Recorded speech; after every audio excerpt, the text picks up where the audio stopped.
இந்த 123ஆம் சங்கீதம் ஒரு வித்தியாசமான ஒரு சங்கீதம். ஒரு சிறிய சங்கீதமாக இருந்தாலும் இதில் அநேக ரகசியங்கள் நிறைந்த ஒரு சங்கீதமாக இருக்கிறபடினாலே கர்த்தருக்கு மகிமை உண்டாகட்டும். கர்த்தருடைய பரிசுத்த நாமத்துக்கு ஸ்தோத்திரம். இதில் நாம் பார்க்கும்போது இந்த சங்கீதத்தில் இந்த சங்கீதக்காரர் என்ன செய்கிறார், அவர் முக்கியப்படுத்தி சொல்லுகிற ஒரு காரியம், உம்முடைய இரக்கங்களுக்கு நான் என்ன செய்கிறேன், ஜெபிக்கிறேன், இரக்கங்களுக்காக வேண்டுகிறேன், இரக்கங்களை எதிர்பார்க்கிறேன் என்று சொல்லி தேவனிடத்தில் தேவனுடைய இரக்கத்திற்காக அவர் ஜெபிக்கிறதை இந்த சங்கீதத்தில் நாம் பார்க்க முடிகிறது. அநேக சங்கீதங்களில் இரக்கங்களுக்காக ஜெபித்திருக்கிறார்கள். ஆனால் இதில் கொஞ்சம் வித்தியாசமாக தன்னை எல்லா விதத்திலும் தாழ்த்தி சுதந்திரவாளியாக இருந்த இஸ்ரவேல் ஜனங்களை இப்போ எப்படி சித்தரிக்கிறார் என்றால், வேலைக்காரராகவும் வேலைக்காரிகளாகவும் இந்த இடத்துல சித்தரிக்கப்படுகிறார். இவங்க யாரு? இவங்கதான் பிள்ளைங்க, வாக்கு தத்துவத்தின்படி அழைக்கப்பட்ட பிள்ளைகள் இவர்கள் தான். ஆனால் இதில் 2ஆம் வசனத்தில் வாசிக்கிறது, வேலைக்காரரின் கண்கள் தங்கள் எஜமான்களின் கைகளை நோக்கி இருக்குமா போலவும், வேலைக்காரியின் கண்கள் தங்கள் எஜமாட்டியின் கைகளை நோக்கி இருக்குமா போலவும், எங்கள் தேவனாகிய கர்த்தர் எங்களுக்கு இரக்கம் செய்யும் வரைக்கும் எங்கள் கண்கள் உண்மையே நோக்கி இருக்கிறதுன்னு அவர்கள் தங்களை முதலாவது அடிமைகளாக என்ன செய்கிறார், இந்த சங்கீதக்காரன் சித்தரிக்கிறார். அது மாத்திரமல்ல, இதில் இன்றைக்கு நாம் தியானிக்க போகிற வாக்கியம் என்னவென்றால், எங்களுக்கு இறங்கும் கர்த்தாவே. எதுக்காக ஜெபம் பண்றாரு? எங்களுக்கு இறங்கும். ஏன் இறங்கணும்? நிந்தனையினால் மிகவும் நிறைந்திருக்கிறோம். ஆங்கிலத்தில் வாசிக்கிறோம், have mercy upon us, O Lord, have mercy upon us, for we are exceedingly filled with contempt. நிறைய பேர் வேணாம் வேணாம் வேணாம், கண்டெப்ட்னா கண்டுபிட்டு ஏதாவது குறை சொல்லிக்கிட்டே இருக்கு, குற்றப்படுத்திக்கிட்டே இருக்கு, நம்மளை ஒதுக்குறதுக்கு, நம்மை அழிக்கிறதுக்கு, நம்மை வேண்டாம் என்று எரிகிறதற்கு, பாட்டு பாடணும்ல, தூக்கி எரிகிறதற்கு நிறைய காரியம் தேடிக்கிட்டே இருப்பாங்க. நிறைய பேரோட வாழ்க்கை அப்படித்தான் இருக்கும். வேளாண் தூக்கி எறியறதுக்கு பக்கத்தில் இருக்க சத்துருவே கிரியை செய்து கொண்டு இப்போ இப்படி தூக்கி எறிகிற ஒரு சூழ்நிலைகள், அவங்க யாரை தூக்கி எறிய விரும்புகிற ஆட்களை குறித்தும் எழுதுகிறார் சங்கீதக்காரன். சுகஜீவிகள், அவங்கெல்லாம் எப்படிப்பட்டவங்க? சுகஜீவிகள். கர்த்தருடைய பரிசுத்த நாமத்துக்கு நல்ல சுகமாக வாழ்ந்துட்டு இருப்பாங்க, எல்லா சொந்தம் ஜாலியாக இருப்பாங்க. அவங்களுக்கும் நமக்கும் ஒத்து வர, நம்ம அவங்கள மாதிரி இருக்க முடியாது. கர்த்தருடைய பரிசுத்த நாமத்துக்கு ஸ்தோத்திரம். எல்லாவற்றிலும் சுகஜீவி, எல்லாத்துலேயும் லக்ஸூரியஸாக இருக்கணும். சிலரை கேட்டால் சொல்லுவாங்க, வாழ்ந்தா ஒரு பணக்கார வாழ்க்கை வாழ, இறங்கணும்னா கார் வரணும், அப்படியே காரில் பறக்கணும். என்ன எண்ணம்? சுகஜி, அப்படியே இறங்கணும்னு காரில் பறக்கணும். கர்த்தருடைய பரிசுத்த நாமத்துக்கு. தேவன் ஒரு நாளும் அப்படி ஆசீர்வதிக்க மாட்டார்.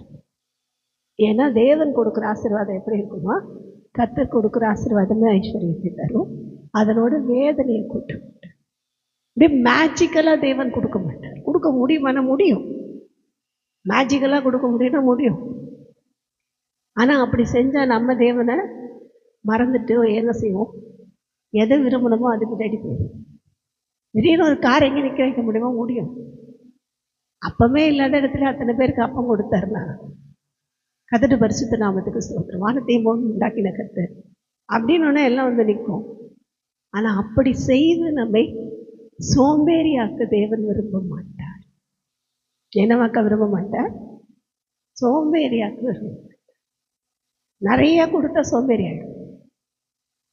நிறைய இருந்ததுன்னா என்ன பண்ணுவோம், என்ன பண்ண தெரியாது, சாப்பிட்டு சாப்பிட்டு சாப்பிட்டு சாப்பிட்டு ஜாலியாக சாப்பிடு, ஜாலியாக அங்கே போய் இங்கே போய், இதுக்கு போ அதுக்கு போ, நம்மளை கேட்குறது யார் என்று சொல்லி இஷ்டம் போல வாழ்ந்து நம்முடைய வாழ்க்கையை நாமே கெடுத்து. எத்தனையோ ராஜ பரம்பரையில் வந்தவங்க கூட பணத்து நிமித்தமும் அவர்களுக்கு இருந்த லக்ஸூரியஸ் லைஃப் நிமித்தமும் அவர்கள் கெட்டு போய் பாவ வழியில் போனதை குறித்து சரித்திரத்தில் வாசிக்கணும், பைபிள்லேயும் வாசிக்கணும். எல்லாம் இருந்தால் என்ன பண்ணுவாங்க, அடுத்தது பாவ வழி. கெட்ட குமாரனை குறித்து தெரியும். நிறைய வசதி, ஒரு வேலையும் இல்லை இருக்கு. பெரியவர் மட்டும்தான் எல்லா வேலையும் செய்கிறார், இவர் வேலை இல்லை, ஃப்ரெண்ட்ஸோட சேர்ந்து ஜாலியாக சுற்றிட்டு இருக்கிறத வேலை. கர்த்தருடைய பரிசுத்த நாமத்துக்கு ஸ்தோத்திரம். பாவ வழிகளில் போகிறது சுலபமாக இருக்கும். சாசு கொண்டு போகிறதுக்கு நிறையா வாசல்களை வைத்திருக்கு. அப்போ என்ன செய்யணும்னா, நாம் நம்முடைய பிள்ளைகளுக்கு நிறைய பணம் கொடுங்க ஆண்டவரே ஜெபம்னு, நிறைய ஐஸ்வர்யம் கொடுங்க ஆண்டவரே ஜெபம்னு. என் பிள்ளைக்கு ஞானமுள்ள இருதயத்தை தாங்க, என் குடும்பத்தில் எங்களுக்கு ஞானமுள்ள இருதயத்தை தாங்க, நாங்கள் எப்படி வாழணும்னு எங்களுக்கு சொல்லித்தாங்க. எந்த லக்ஸூரியஸ் லைஃப்பும் நமக்கு பரிபூரண சமாதானத்தை கொடுக்கவே முடியாது. எவ்வளோ இருந்தாலும் கொடுக்க முடியாது. நம்ம தான் இப்போ லக்ஸூரியஸாக இருக்கோம். நம்ம யார்? இயேசுவின் பிள்ளைகளாக இருக்கிறதுனாலே நம்ம தான் இங்கே எல்லாம் பண்ணுறோம், நல்ல சந்தோஷமாக இருக்கும். எத்தனை வந்தாலும் மழைக்குள்ளே இருந்தாலும் நாங்கள் எல்லாம் செஞ்சுட்டு தான் இருந்தோம். இன்றைக்கும் கேசியா கூட சொல்லுவாங்க, டேடி அவ்வளோ தண்ணி எடுத்து பர்த்டே அன்னைக்கு தண்ணி வந்துடுச்சு வீட்டுக்குள்ளே. போன வருஷத்துக்கு முந்தின வருஷம் நினைக்கிறேன், பர்த்டே அன்னைக்கு தண்ணி வந்துடுச்சு. ஐயோ பர்த்டே அன்னைக்கு வீட்டுக்குள்ளே தண்ணி வந்துச்சு, நாங்கள் சோகமாக இல்லை, நைட்டெல்லாம் தண்ணி எடுத்து ஊற்றிட்டு கிண்டல் பண்ணிட்டு கேலி பண்ணிட்டு சிரிச்சுடுவாங்க. அதை தான் தெய்வம் விரும்புகிறார். எப்படி இருக்கிறோமோ அப்படியே ஜாலியாக இருக்கும், துக்கத்திலும் சந்தோஷமாக இருக்க முடியும். நாம தான் ஏதோ பெரிய பாரம். எத்தனை பேர் வீட்டில் இன்னைக்கு தண்ணி உள்ள போய் சாப்பாட்டு கூட இல்லாமல் கஷ்டம். நம்மளை கத்துற எல்லாத்துக்கும் அங்கே அந்த மழைக்குள்ளேயும் நான் சமையல் பண்ணி வச்சேன். ஒரு சாம்பாரோ ஏதோ ஒன்று வச்சு அங்கே உட்காந்து நாங்கள் அந்த இதுலேயும் சாப்பிட்றோம். கத்துட்டு பரிசுத்த நாமத்துக்கு. இப்போ தேவன் எப்படிப்பட்டவர்? மகா கிருபை உள்ளவர். அவரோட பிள்ளைகள் எந்த நிலையில் இருந்தாலும் மனரம்யமாக இருக்கிறதை விரும்புகிறார். அதுதான் ஆசீர்வாதம். அதனால தான் இங்கே சொல்லுகிறார், எல்லாம் வேலைக்காரியா எப்படி மாறி போனாங்க, எப்படி இவங்க இயேசு கிறிஸ்துவை தேவனை தகப்பனாய் சொல்ல வேண்டியவர்கள் வேலைக்காரராய் தங்களை அறிமுகப்படுத்தி கொள்ள வேண்டிய பின்னிட்ட சூழ்நிலைக்கு போனார்கள் என்று சொல்லி சரித்திரத்தை ஆராய்ந்து பார்த்தது. ஒரு வித்தியாசமான சூழ்நிலைகளுக்குள்ள அவர்கள் போனார். இன்னைக்கு கூட நம்முடைய தேசம் அப்படிதான் போயிட்டு, எல்லாவற்றிலும் பின்னிட்டு தான் போயிட்டு. தேசத்துக்காக ஜெபம் பண்ணா கூட சீக்கிரத்தில் அது தேவனிடத்துல போக முடியல. காரணம் என்ன? கிறிஸ்தவர்களே எதிரியா இருந்தாங்க. நம்ம ஜெபம் போகாதுக்கு யார் காரணம்? நல்லா ஜெபம் பண்றேன்னு சொல்ற கிறிஸ்தவர்களே, நன்றாய் உபவாசம் எடுக்கிறேன் என்று சொல்லுகிற தேவ பிள்ளைகள் என்று சொல்லிக் கொள்ளுகிறவர்களே அதுக்கு தடையா இருக்கிற அளவுக்கு மாறி போனதால் தான் நிறைய பேர் முதல்ல மழைக்கு இங்கே நான் உள்ள கம்யூனிட்டி ரெடி பண்ணிட்டு இருந்தேன். எல்லாம் வந்துட்டாங்க, பிரதர் சிஸ்டர் எல்லாம் வந்துட்டாங்க. எல்லாம் முந்தி காலத்தில் நடந்தது. அவர் ஆட்சியில் ரொம்ப நல்லா இருந்தது. அவர் நல்ல தூர் வாரி எல்லாம் ஏரியெல்லாம் க்ளீன் பண்ணி வச்சுருந்தார். அவர் ஆட்சி இருந்தப்ப ஏரி இருந்துச்சு, ஏரி வச்சுருந்தாங்க. இப்போ இருக்க சூழ்நிலையில் எப்படி இருக்குது? ஏரியில் ஏரி இல்லை, அதுக்கு பதிலாக வீடு தான். ஏரியில் எதை கட்டியிருக்காங்க? வீடு தான். ரெட்டை ஏரியில் வீடு கட்டினதுனால தான் குளத்தூரில் தண்ணி வருது. கத்துட்டு பரிசுத்தராங்க, வீடு தான் இருக்கு. செம்பரமாக்க ஏரி மேலெல்லாம் வீடு கட்டினதுனால தான் சில ஏரிகளை எடுத்து ஊர்த்து போட்டு காலேஜ் கட்டிட்டாங்க, பெரிய பெரிய இண்டஸ்ட்ரீஸ் கட்டிட்டாங்க. இப்போ மழை எங்கே போகும்? மழை எப்படி என்ன பண்ணும்? அந்த தண்ணி எங்கே தான் போகும்? தண்ணி வந்து நிற்க விடாத அளவுக்கு கவர்மெண்ட் இப்போ செய்கிறாங்க. ரோட்டில் எங்கேயும் தண்ணி கிடையாது. எல்லாம் நாங்கள் அவ்வளோ மழை பெஞ்சாலும் அந்த பெய்யும் போது ஓடுற தண்ணி தான். முடிஞ்சு கொஞ்ச நேரத்தில் ஒரு 1 ஹவர்லாம் தண்ணி போயிடுது. எல்லாம் நடந்து போகிற அளவுக்கு தான் இருக்குது. கவர்மெண்ட் வேலையை செஞ்சுட்டு தான் இருக்காங்க. எந்த கவர்மெண்ட் வந்தாலும் அவங்க வேலையை செய்கிறாங்க, எல்லாம் பண்ணுறாங்க. ஆனால் என்ன ஆகிடுது? தண்ணி போகிறதுக்கு இடம் இல்லை. அது வீட்டுக்குள்ளே தான் வரணுங்கிற மாதிரி வீட்டை கட்டுனதுனால நாமே நம்ம என்ன பண்ணோம்? அது முதல்ல சத்துரு ஒரு தேசத்தை அழிக்க அவன் செய்த தந்திரம் ஒன்று, தண்ணீரெல்லாம் தூர்த்து போடுவான். அவன் முதல் தந்திரம் என்னன்னா, அந்த ஊரில் இருக்க நீர்நிலைகளை தூர்த்து போட்டால் போதும், அவங்களுக்கு விவசாயம் இருக்காது, சாப்பாடு இருக்காது, ஒன்றும் இருக்காது. என்ன பண்ணுவாங்க? ஆட்டோமேட்டிக்காக எல்லாரும் பஞ்சம் கஷ்டம் வரும், அப்போ வீக் ஆகிடுவாங்க. அப்போ இவங்க தேசத்தை வந்து பிடிச்சிப்பாங்க. இதுதான் சத்துருவோட தந்திரம். வீக் ஆகிட்டாங்க. இப்போ அடுத்து எப்படி? அப்படி தான் நம்ம இந்திய தேசத்தை பிடித்தார்கள். மழை இல்லாமல் என்ன பண்ணாங்க? எல்லா விதத்துலேயும் அவர்கள், அது நமக்கு தெரியும், அவங்க நல்ல சயின்டிஸ்ட்டு. அதனால் எல்லா இடத்துலையும் இந்த வேலிக்காத்தான் விதைகளை விளைச்சிட்டு போயிட்டாங்க. நம்ம பஞ்சத்திலேயே இருக்கணும். கதட பரிசுத்த நாமத்துக்கு சொல்லுது. ஆனால் தேவன் எப்படிப்பட்டவர்? கிருபை உள்ளவர். நம்மளாம் ஜெபம் பண்ணதை கேட்டு அதெல்லாம் நிறைய பேர் எடுத்துட்டு அந்த இடத்துல நிறைய நார்மலாக நல்ல செடிகளை, ஆக்சிஜன் கொடுக்கக்கூடிய செடிகளை வளர்க்க விதைப்பந்து அது இது எல்லாம் போட்டு நல்ல செடிகள்லாம் வளர்ந்துருச்சு. இப்போ நீங்கள் கிராம பக்கம் போனீங்கன்னா முந்தி இருந்த மாதிரி இப்போ இல்லை. வேலிக்காத்தா முள் செடியை பார்க்க முடியாது. அதனால் மழை வருது. ஆனால் வர்ற மழை எங்கே போகிறதுக்கு இடம் நம்ம தான் அதுக்கு தடை. வீட்டுக்குள்ளே தான் வருது. அது கர்த்தருடைய பரிசுத்த நாமத்துக்கு ஸ்தோத்திரம். இப்படிப்பட்ட ஏன்னா 1வது மாடி 2வது மாடி 3வது மாடி வரைக்கும் தண்ணி வந்தால் என்ன பண்ணும்? எவ்வளோ தண்ணியாக தான் மோட்டர் போட்டு எடுப்பாங்க. கர்த்தருடைய பரிசுத்த நாமத்துக்கு ஸ்தோத்திரம். அப்போ என்ன நடக்கிறது? சத்துருவாய் நாமே மாறி போனோம் தேசத்துக்கு. யாரோ வந்து தேசத்தை அழிக்கிறது ஒரு பக்கம், நாமளே நம்ம தேசத்தை அழிக்கிறதுக்கு தண்ணீர்கள் மேல் வீடு கட்டு. இன்னைக்கும் ஆவிக்குரிய வாழ்க்கையில் என்ன பண்ணுறாங்க நிறைய பேர்? தேவன் கொடுக்கிற அந்த பரிசுத்த ஆவியின் மேல் அவங்களுக்கு வேண்டிய ஜீவியமான காரியங்களை கட்டி கொள்ளுகிறார்கள். இயேசு பேரை சொல்லி, தேவன் பேரை சொல்லி, பரிசுத்த ஆவியானவரை முன்னிறுத்தி தங்களுக்கு வீடு கட்டி கொண்டிருக்கிற அநேகருடைய வாழ்க்கையினாலே தான் இன்னைக்கு ஆவிக்குரிய உலகம் கெட்டு போய் கிடக்கு. எதை முதல்ல செய்யணுமோ அதை முதல்ல செய்யறது இல்லை நம்ம ஜனங்கள். எதை 2வது செய்யணுமோ அதை 2வது செய்யறது, மாற்றி செய்யணும். அதை மேவாடு எப்படி பண்ணாங்க? முதல்ல ஒழுங்கா தேவன் சொன்னபடி ஜீவ விருட்சத்தின் கனியை போய் அவங்க புசிச்சிருந்தாங்கன்னா தேவனே நன்மை தீமை அறியத்தக்க கனியை கொடுத்துருப்பாரு. அவங்களுக்கு இப்போ ஜீவ விருட்சம் இருக்கு, அவங்களுக்கு நன்மை தீமைன்னு என்னன்றதை புரிஞ்சுக்க முடியும் அப்படின்னு கொடுத்துருப்பார். ஆனால் முதல்ல நன்மை தீமை அறியத்தக்க கனியை புசித்ததுனாலே முதல்ல செய்ய வேண்டியதை 2வது செஞ்சது, 2வது செய்ய வேண்டியதை முதல்ல செய்ததுனாலே அவர்கள் ஆசீர்வாதத்தை இழந்து போனாங்க. இன்றைக்கு நாம் அநேக வேளைகள் என்ன பண்ணுறோம்? முதல்ல செய்ய வேண்டியதை மாற்றோம். முதல்ல செய்ய வேண்டியது எல்லாத்தையும் மாற்றி 2வது செய்ய வேண்டியதை முதல்ல செஞ்சோம். 2வது செய்ய வேண்டியது என்னது? 2வது செய்ய வேண்டியது தான் நம்முடைய முயற்சிகள். நம்ம சூழ்நிலை மத்தியில் நாம் போய் என்ன ஸ்டெப் எடுக்கணுன்றது, கர்த்தருடைய பரிசுத்த நாம் போய் என்ன எடுத்தால் எப்படி நடக்கும்னு பிளான் பண்ணுறது 2வது செய்யணும். முதல்ல செய்ய வேண்டியது தேவனிடத்தில் போகணும், தேவனிடத்தில் கேட்கணும், தேவனிடத்தில் ஜெபிக்க வேண்டும். எங்களுக்கு இரக்கம் செய்யும் வரைக்கும் எங்களோட கண்கள் உண்மையே நோக்கி இருக்கிறது, இரக்கத்துக்காக கெஞ்சி நிற்கும். அப்போ தேவன் பேசுவார். இதை முதல்ல செஞ்சுட்டு 2வது போனீங்கன்னா 2வது ஸ்டெப்பு தேவ ஆவியானவர் நேரம் நடத்திக்கிட்டே போகுது.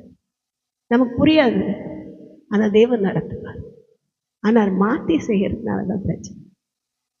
கர்த்தருடைய பரிசுத்த நாமத்துக்கு ஸ்தோத்திரம். இப்போ இன்றைக்கு தேவன் நம்மிடத்தில் எதிர்பார்க்கிறது, நம்மை சுற்றிலும் கர்த்தர் ஒரு வேல் வைத்திருக்கிறார். எப்படி பாபிலோன் மாகாணத்தை சுற்றிலும் சத்துரு உட்பிரவேசியாதபடி ஒரு பெரிய நீர்நிலைகளை அந்த ராஜா உருவாக்கி இருந்தாலும் முதலைகள் போடப்பட்டு அதில் அநேகமான காரியங்களை உள்ளே போடப்பட்டு அதுக்குள்ளே யாரும் உள்ளே வர முடியாது. அதை தாண்டி அந்த தண்ணீரை தாண்டி தான் வரணும். அப்படி போல் இன்னைக்கு தேவன் நமக்கு ஒரு பெரிய பாதுகாப்பு வளையத்தை கொடுத்திருக்கிறார். நம்மை சுற்றிலும் பரிசுத்த ஆவியானவர் என்கிற அந்த நீர்நிலையை கொடுத்திருக்கிறார். உன்னை தண்ணீர் தடாகமாக மாற்றுவேன் என்று சொன்ன கர்த்தர் நம்மோடு கூட இருக்கிறார். கர்த்தருடைய பரிசுத்த நாமத்துக்கு ஸ்தோத்திரம். அவர் கூட இருக்கும்போது நாம செய்ய வேண்டியது என்னது? சத்துரு உட்பிரவேசியாதபடிக்கு நாம நம்மை பலப்படுத்த வேண்டும், நம்மை ஸ்திரப்படுத்த வேண்டும். இப்பதான் இரக்கத்துக்காக ஜெபிக்கணும்னா எப்படி ஜெபிக்கிறது? சிறுவேல் ஜனத்துக்கு சொன்னார், நான் உங்களுக்கு இரக்கம் செய்யணும் அப்படின்னாரு. எப்படி ஜெபம் பண்ணாங்க? தேவனுடைய கரத்தில் அவர்கள் அழுது போராடி உபவாசித்து ஜெபித்தார்கள். இன்னைக்கு உபவாசம் எடுக்க முடியல, ஒரு வேலை பட்னியாக இருக்கிறோம், ஒன்றும் ஆகிறது இல்லை. சுகர் பேஷண்ட் கூட தான் சொல்கிறேன், பட்னியாக இருக்கிறோம். இன்னைக்காவது ஒரு நாள் சாப்பிட பிடிக்கல, சாப்பிட முடியல, டயர்டாக இருக்கோம்னா இன்னைக்கு வேண்டாம் ஒதுக்குறோம் ஒரு வேலை சொன்னது. அப்போ ஒன்றும் தட வராது, ஒன்றும் வராது. தேவனுக்காக ஒரு வேளை உபவாசம், அரை நாள் உபவாசம், அப்பயே தட எல்லாருக்கும் தான், எனக்கும் சேர்த்து சொல்கிறேன். அப்போ தான் காரணம் என்ன? இவங்க உபவாசம் எடுத்து ஜெபம் பண்ணா, எங்கள் உபவாசம் எடுத்து இரக்கத்துக்காக கெஞ்சும் போது தேவன் செவி கொடுப்பார் என்று சாசுக்கு தெரியும். அதனால தான் சரீரத்தை போட்டு உருட்டி எடுப்பான். தடன்றதான் இன்னும் பலப்படுது, இன்னும் தேவனுக்குள்ளே உங்களை உறுதிப்படுத்திக் கொள்ளுங்கள். இன்னும் தேவனுக்குள்ளே உங்களை எப்பயும் என்ன பண்ணுங்க, ஸ்ட்ரென்தன் பண்ணிக்கோங்க. அவரோட பவரை வாங்கிக்கோங்க. அந்த பவர் என்ன பண்ணுவோம், நான் எடுக்கிற உபவாசத்தை சாசத்தை அடுக்கணும்னு சரீரத்தில் பலவீனப்படுத்தும் போதெல்லாம் தேவன் அற்புதம் செய்ய போகிறார் என்று துதியுங்கள். என்னோட உபவாசத்துக்கு தேவன் ஜெபத்துக்கு பதில் கொடுக்க போகிறார் என்று ஜெபியுங்கள், துதியுங்கள், அவரை மகிமைப்படுத்துங்கள். கர்த்தர் என்ன செய்வார், நம்ம உபவாசத்தை கேட்டு நம்முடைய கண்ணீரை கண்டு நம்முடைய இரக்கத்துக்காக கெஞ்சுகிற அந்த வேண்டுதலை கேட்டு நமக்கு இரக்கம் செய்வார். இரக்கம் செய்யும் மட்டும் எங்கள் கண்கள் உண்மையே நோக்கி இருக்கும். ஆண்டவரே, எங்களை நல்லா வச்சிருக்கீங்கப்பா, நாங்கள் எதுக்காக இரக்கம் கேட்கணும்? எங்களுக்கு தெரிஞ்சவங்களை யோசிக்கணும். இதெல்லாம் நான் அதான் யோசிச்சுட்டேன். நாங்கள் இன்னைக்கு படுற மாதிரி இன்னைக்கு இந்த ஏரியாவில் எத்தனை பேர் பாடுபடுவாங்க, எத்தனை பேர் கஷ்டப்படுவாங்க. ஆண்டுகிறேன், மனம் விரங்க ஆண்டுகிறேன். இதை நினச்சி பார்த்தா போதும். இந்த ஜெபத்தை ஆண்டவர் கேட்குறேன். நான் நல்லா இருக்கிறேன், ரொம்ப சந்தோஷம். வீடியோட மழை வருது போடு, அதுவும் செய்யலாம். மழை வர்றது ஜாலியாக எடுக்கிறது தப்பு. ஆனால் அதே நேரத்தில் பாடுபடுகிறவர்களுக்காக நாம் கண்ணீரோடு ஜெபிக்கிறோம். நம்மை போல பாடுள்ளவர்களை யோசிக்கிறோமா? அதே தேவன் பார்ப்பார். நாம் யோசித்து ஜெபிக்கிற அந்த ஜெபங்கள் தேவனுக்கு பிரீதியாக இருக்கும். ஆண்டவரை, நாம் பட்ட பாடு இங்கே இருக்கவங்க படக்கூடாது, என்னை சுற்றில இருக்கிறவங்க படக்கூடாது அப்படின்னு நினைக்க நாம் இருக்கிற இடம் மாத்திரமல்ல, நம்மை சுற்றிலும் இருக்கிற இடம் ஆசீர்வதிக்கப்படும். நம்மை சுற்றிலும் இருக்கிற இடம் மாத்திரமல்ல, அப்படியே சென்னைப்பட்டினம் ஆசீர்வதிக்கப்படும். இப்படி சென்னைப்பட்டினம் மாத்திரமல்ல, நம்ம அதை சுற்றிலும் இருக்கிற தமிழ்நாடு ஆசீர்வதிக்கப்படும். ஒரு வேலை தேசத்திலேயும் சென்னைப்பட்டினத்திலேயும் விக்கிரக ஆராதனைகள் பெருகி இருந்தால் அதன் மத்தியிலே தேவ பிள்ளைகள் சுதைகிற ஜெபம் பெரிய அற்புதங்களை நடத்தும், பெரிய அதிசயங்களை நடத்தும். அன்றைக்கு எப்படி தாகோனின் தலை வெட்டுண்டு விழுந்ததோ அப்படியே தேவ பிள்ளைகள் ஜெபிக்கும் போது சத்ருவின் கிரியைகளை அழிக்க தேவன் வல்லவர். நாம தான் ஜெபிக்காம இருக்கோம். நமக்கு இருக்கிற பவரை நம்ம மறந்துடுறோம். நமக்கு தேவன் கொடுத்திருக்கிற வல்லமையை மறந்துடுறோம். அவர் கொடுத்திருக்கிற இரக்கத்தை விட்டுடுறோம். இரக்கத்தை மறந்துட்டு எல்லாத்தையும் விட்டுட்டு நாமளே புலம்புகிறவர்களாய் மாறி, நாமளே முறுமுறுக்கிறவர்களாய் மாறி போகிறோம். நாமே தேவனை குறை சொல்லுகிறவர்களாய், என்ன ஆண்டவர் இப்படி மழை பெய்யுது என்று அவரே கேள்வி கேட்குறவங்களா மாறி போகிறோம். கதட்டு பரிசுத்து மழை வேணும்னு கேட்குறவங்க நம்ம தான், வேணான்னு சொல்கிறதும் நம்ம தான். கதட்டு பரிசுத்த நாமத்துக்கு சொல்கிறோம், நம்மளே அவரை குறை சொல்கிறவங்களா மாறி. அப்போ இன்றைக்கு தேவன் விரும்புகிறதெல்லாம், ஆண்டவரே என்னுடைய தெய்வம் எதை செஞ்சாலும் சரியாக செய்யுது. ஏன்னா வேதத்தில் நாம் பார்க்குறோம், அவர் சகலத்தையும் அதனதின் காலத்தில் அழகாய் செய்வாரா, நேர்த்தியாய் செய்வார். எப்படி செய்வார்?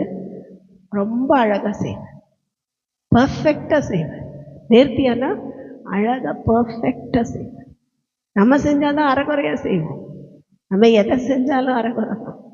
ஏன்னா நம்ம பூமியில் இருக்கிறோம், அவர் வானத்தில் இருக்கிறார். கதட்டு பரிசுத்த நாமத்துக்கு சொல்கிறோம். இப்போ இன்றைக்கு தேவன் விரும்புகிறது, ஆண்டவரே அந்த குறித்த காலத்துக்கு நீ நியமித்திருக்கிற அந்த நேர்த்தியான வேலைக்காக எங்களை அர்ப்பணிக்கிறோம், எங்கள் தேசத்தை அர்ப்பணிக்கிறோம். இனி மழை வந்துக்கிட்டு தான் இருக்குமா, புயல் வந்துக்கிட்டா கேட்காதீங்க, வரும், அது வேலையை அது செய்யும். வரும், வராமல் போகும், அது வேலையை அது செய்யும். இந்த தடவை வந்த புயலுக்கு எல்லாம் கேள்வி, அதுக்கு பேர் பெண்கள் புயல் வச்சிட்டாங்க. அதனால தான் அது இந்த ஆட்டம் காட்டுது. ஆண்கள் புயல் வச்சுருந்தா அமைதியாக போயிருக்கணும். கதட்ட பரிசுத்த நாமத்துக்கு சொல்கிறோம். இப்படி அநேக காரியங்கள். புயலுக்கு பேர் வைக்கிறது கூட இப்போ அவங்க யோசிக்க வேண்டியதாரு. இத்தனைக்கும் அரபியிலிருந்து தான் சொல்லியிருக்காங்க. அங்கே பேர் சஜஷனு அரபியாவில் இருந்தால் ஆனால் அதுக்கு மீனிங் தெரியல. இங்கே இருக்கவங்க பெண்கள் புயல் வச்சிட்டாங்க, அதுக்கு பேர். கதட்ட பரிசுத்த நாமத்துக்கு சொல்கிறோம். அப்போ இன்றைக்கு தேவன் விரும்புகிறது, நாம் போகிற பாதையில், நாம் படுகிற பாடுகளில் தேவதை மகிமைப்படுத்துவோம், சந்தோஷமாக இருக்கும். சூழ்நிலைகள் மத்தியில் சோர்ந்து போகாமல் சந்தோஷமாய் தேவனை துதிப்போம். ஜாலியாக இருக்கிறது வேலை, சந்தோஷமாக இருக்கிறது. சந்தோஷமாக இருங்கள் என்று உங்களுக்கு மறுபடியும் சொல்கிறேன். பவுல் சொல்லுகிறார், பிலிப்பியர்கள் எழுதும்போது சொல்லுகிறார். மறுபடியும் அங்கே தான் சொல்கிறார், நல்ல சந்தோஷமாக இருங்கப்பா, ஜாலியாக இருங்க அப்படின்னு சொல்லுகிறார். கதட்ட பரிசுத்த நாமத்துக்கு சந்தோஷமாய், இயேசுவுக்குள் சந்தோஷமாய், கர்த்தருக்குள் சந்தோஷமாய், பரிசுத்தாவிக்குள் சந்தோஷமாய், வேத வசனத்தில் சந்தோஷமாய் நாம் கர்த்தரை துதிக்க துதிக்க துதிக்க நம்ம பாடுகள் மத்தியில, கண்ணீர் மத்தியில கர்த்தரை சந்தோஷமா துதிச்சாலே போதும். சத்துரு நம்மை பார்த்து நடுங்குவான். அவனுடைய கிரியைகள் அழிக்கப்படும். தானாவே அழிஞ்சு போகும். நம்ம போய் அழிக்கலாம் வேணாம், அதுவே அழிஞ்சு போயிடும். இவங்க என்ன செஞ்சாலும் இயேசுக்குள்ள சந்தோஷமா என்று சொல்லி தேவனை மகிமைப்படுத்தும்படிக்கு இந்த நாளை நம்ம அர்ப்பணிப்போம். கர்த்தர் கொடுத்த வாக்குத்தத்தத்தின்படி வேற எதுக்காகவும் ஜெபம் பண்ணாதீங்க, இரக்கத்துக்காக ஜெபியுங்கள். நம்முடைய பிள்ளைகள், ஏன்னா நம்ம காலமே இப்படி. நம்ம தாத்தா காலத்தில் நல்லா இருந்தது. இன்னைக்கு நம்ம காலம், நம்முடைய இனி நம்ம பின்னாடி வர பிள்ளைகளோட காலம் எப்படி இருக்குன்னு தெரியல. அதுக்குள்ள ஒருவேளை இயேசுவின் வருகை இருக்கலாம். ஒருவேளை இயேசு கிறிஸ்துவின் வருகை தாமதமானால் நம்முடைய பிள்ளைகளுடைய காலம் சுபிக்ஷமாக இருக்கும்படி சந்தோஷமாக இருந்த பிள்ளைகளுக்கு கர்த்தரை கற்றுக் கொடுப்போம். கர்த்தர் பெரிய காரியங்களை செய்வார். ஆமென்.